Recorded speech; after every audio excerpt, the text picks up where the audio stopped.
संभोग से समाधि का एक नेक्स्ट वीडियो है जो कि ओशो द्वारा सबसे पॉपुलर और विवादित एक किताब रही है। चलिए स्टार्ट करते हैं। समझाया जा रहा है कि सेक्स पाप है, फिर वह लड़की जवान होगी, यह लड़का जवान होगा, इनकी शादी होगी और सेक्स की दुनिया शुरू होगी और इन दोनों के बीच यह भाव है कि यह पाप है। और फिर कहा जाएगा इस तरीकों के पति को परमात्मा मान।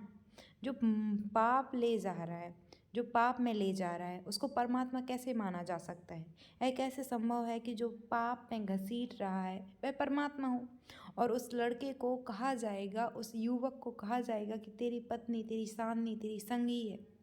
लेकिन जो नर्क में ले जा रही है, शास्त्रों में लिखा रहा है, स्त्री नर्क का द्वार है। यह नर्क का द्वार संगी और साधनी, यह मेरा अंधा अंग अंधा नहीं सॉरी आधा अंग, यह नर्क की तरफ जाता हुआ आधा अंग मेरा इसके साथ कौन सा सामंजस्य बन सकता है?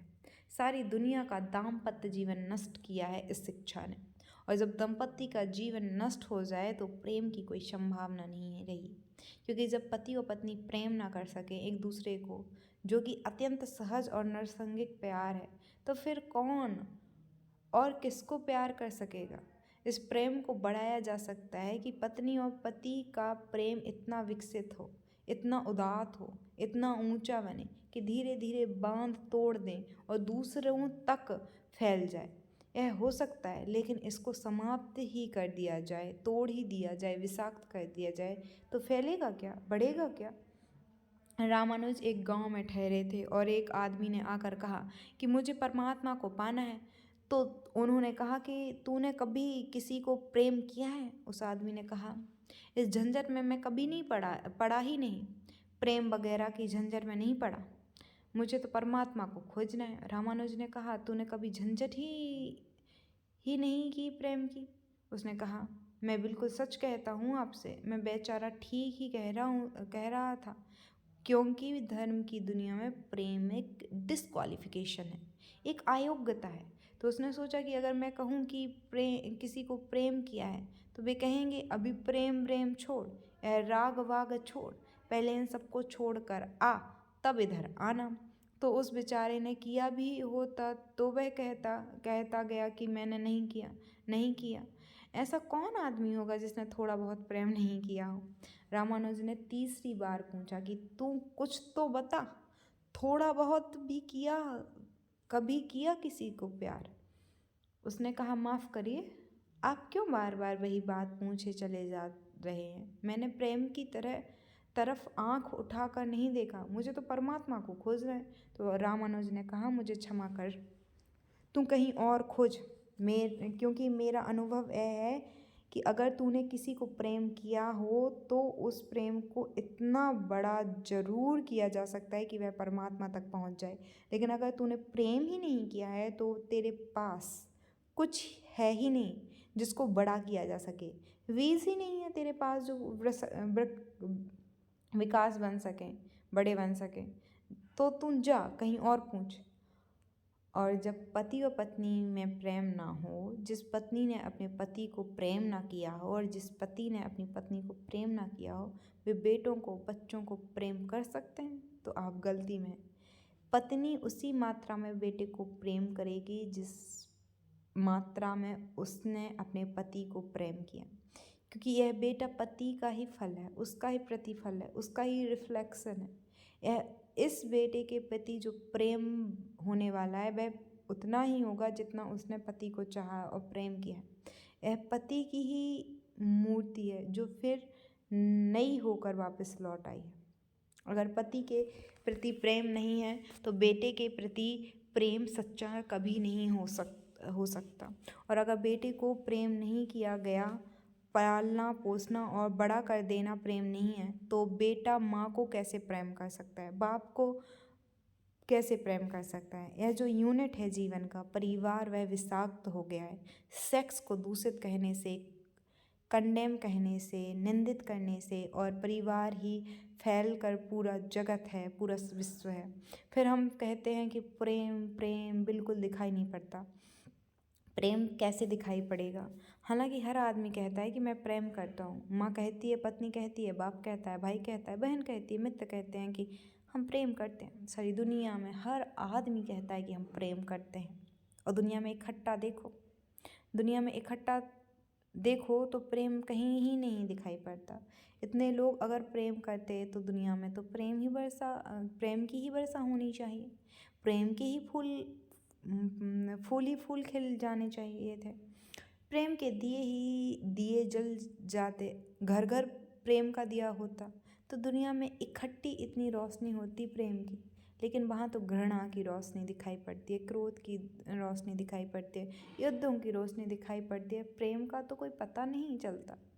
झूठी है यह बात, यह झूठ जब तक हम मानते चले जाएंगे तब तक सत्य की दिशा में खोज भी नहीं हो सकती। क्योंकि किसी को प्रेम नहीं कर रहा है, कोई किसी को प्रेम नहीं कर रहा है। और जब तक काम के निसर्ग को परिपूर्ण आत्मा से स्वीकृति नहीं मिलती तब तक कोई किसी को प्रेम कर भी नहीं सकता। मैं आपसे कहना चाहता हूँ कि काम दिव्य है, डिवाइन है। सेक्स की शक्ति परमात्मा की शक्ति है, ईश्वर की शक्ति है। और इसलिए तो उससे ऊर्जा पैदा होती है और नया जीवन विकसित होता है। वही तो सबसे रहस्यपूर्ण शक्ति है, वही तो सबसे ज़्यादा मिस्टीरियस फोर्स है।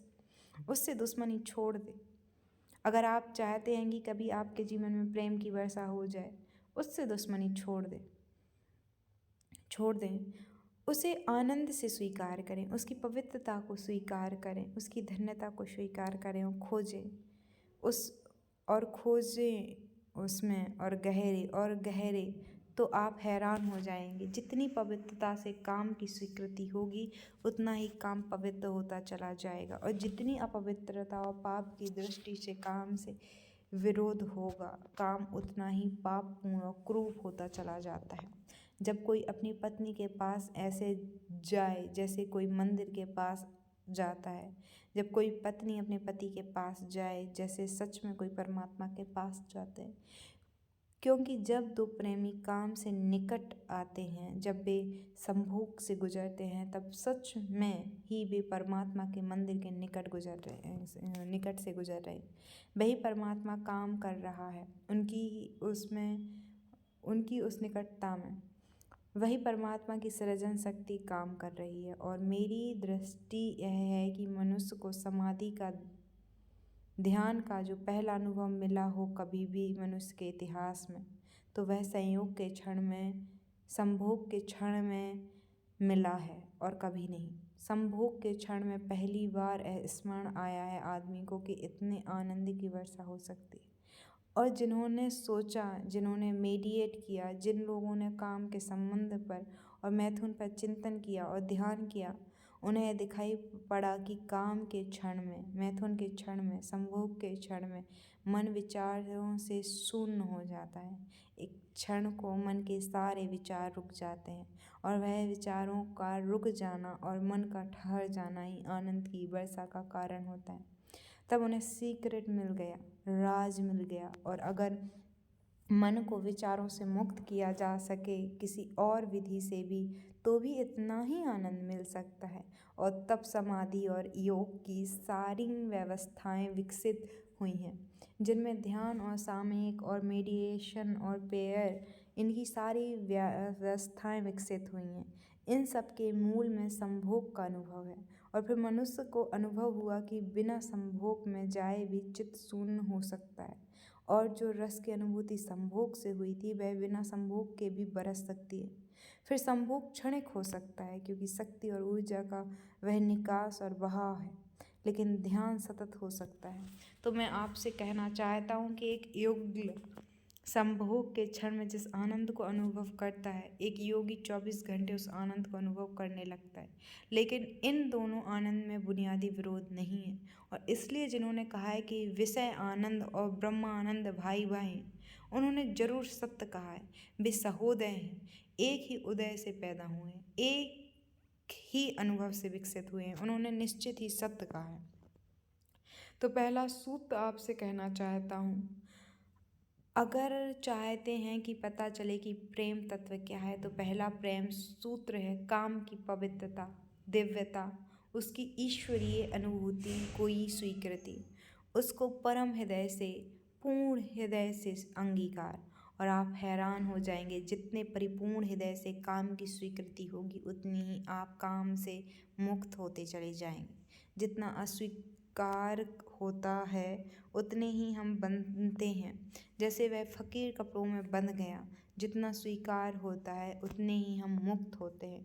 अगर परिपूर्ण स्वीकार है, टोटल एक्सेप्टेबिलिटी है जीवन का जो निसर्ग है उसकी, तो आप पाएंगे कि वह परिपूर्ण स्वीकृति को मैं आस्तिकता कहता हूँ। वही आस्तिकता व्यक्ति को मुक्त करती है। नास्तिक मैं उनको कहता हूँ जो जीवन के निसर्ग का अस्वीकार करते हैं, निषेध करते हैं। यह बुरा है, यह पाप है, यह विष है, यह छोड़ो, यह छोड़ो, यह छोड़ो। जो छोड़ने की बात कर रहे हो वे ही नास्तिक है। जीवन जैसा है उसे स्वीकार करो और जियो उसकी परिपूर्णता में। वही पूर्णता रोज रोज सीढ़ियों सीढ़ियों ऊपर उठती जाती है। वही स्वीकृति मनुष्य को ऊपर ले जाती है और एक दिन उसके दर्शन होते हैं, जिसका काम में पता भी नहीं चलता था। काम अगर कोयला था तो एक दिन हीरा भी प्रकट होता है प्रेम का। तो पहला सूत्र यह है।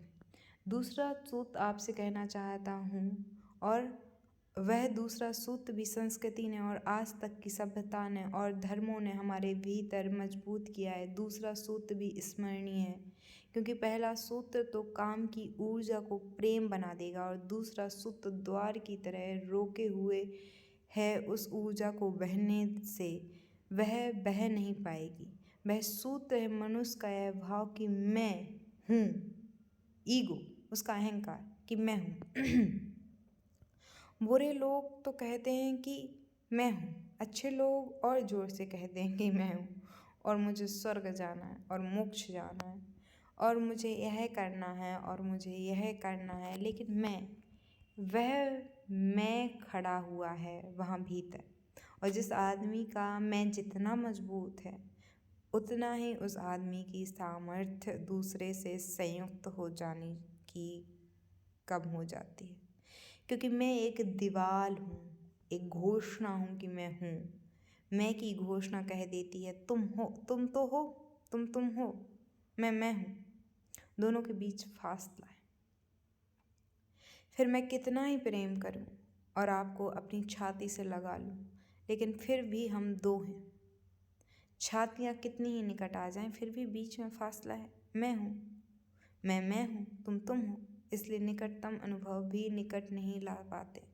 शरीर पास बैठ जाते हैं, आदमी दूर दूर बने रहते हैं। जब तक भीतर मैं बैठा हुआ है तब तक दूसरे का भाव नष्ट नहीं होता। सरतर ने कहीं एक अद्भुत वचन कहा है कि दी अदर इज हेल, वह जो दूसरा है वही नरक है। लेकिन शास्त्र ने यह नहीं कहा कि why the other is other, वह दूसरा क्यों है। वह दूसरा इसलिए है क्योंकि मैं हूँ, और जब तक मैं हूँ तब तक दुनिया में हर चीज़ दूसरी है, अन्य है, भिन्न है। और जब तक भिन्नता है तब तक प्रेम का अनुभव नहीं हो सकता। प्रेम है एकात्म का अनुभव। प्रेम है इस बात का अनुभव कि गिर गई दीवार और दो ऊर्जाएं मिल गईं और संयुक्त हो गई।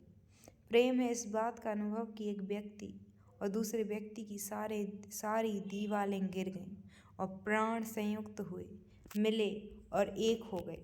जब यही अनुभव एक व्यक्ति और समस्त के बीच फलित होता है तो उस अनुभव को मैं कहता हूँ परमात्मा। और जब दो व्यक्तियों के बीच फलित होता है तो मैं कहता हूँ प्रेम। अगर मेरे और किसी दूसरे व्यक्ति के बीच अनुभव फलित हो जाए कि हमारी दीवारें गिर जाएं, हम किसी भीतर के तल पर एक हो जाएं, एक संगीत, एक धारा, एक प्राण, तो यह अनुभव है प्रेम। और अगर ऐसा ही अनुभव मेरे और समस्त के बीच घटित हो जाए तो मैं विलीन हो जाऊं, और जब मैं एक हो जाऊं तो यह अनुभव है परमात्मा। इसलिए मैं कहता हूँ प्रेम है सीढ़ी और परमात्मा है उस यात्रा की अंतिम मंजिल। यह कैसे संभव है कि दूसरा मिट जाए। जब तक मैं ना मिटूं तब तक दूसरा कैसे मिट सकता है। वह दूसरा पैदा किया है मेरे मैं की प्रतिध्वनि ने। जितने जोर से मैं चिल्लाता हूँ कि मैं, उतने ही जोर से वहाँ दूसरा पैदा होता है। वह दूसरी प्रतिध्वनि है। उस तरफ इको हो रही है मेरे मैं की, और यह अहंकार, यह ईगो द्वार पर दीवार बनकर खड़ी है। और मैं है क्या? कभी सोचा आपने कि मैं है क्या? आपका हाथ है मैं, आपका प्यार है मैं, आपका मस्तिष्क है मैं, आपका हृदय है मैं। क्या है आपका मैं?